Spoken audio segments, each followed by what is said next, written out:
আওয়ামী লীগ চলে গিয়েছে, অপরাধ রয়ে গেছে।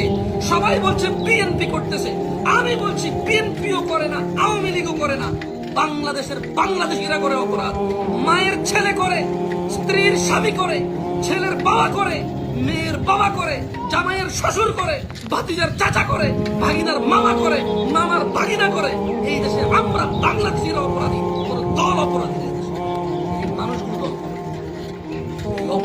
অপরাধী মানুষগুলো কেউ আওয়ামী লীগ করে, কেউ বিএনপি করে, কেউ জাতীয় পার্টি করবে, কেউ এনসিপি করবে, কেউ ওই নাগরিক পার্টি নতুন করে একটা পার্টি হয়েছে এটা করবে।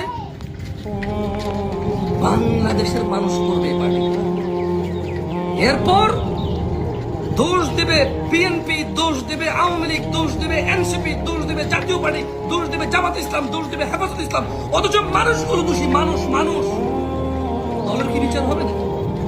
10 কোটি, 5 কোটি, 1 কোটি, 2 কোটি, 4 কোটি মানুষ দিয়ে দল এত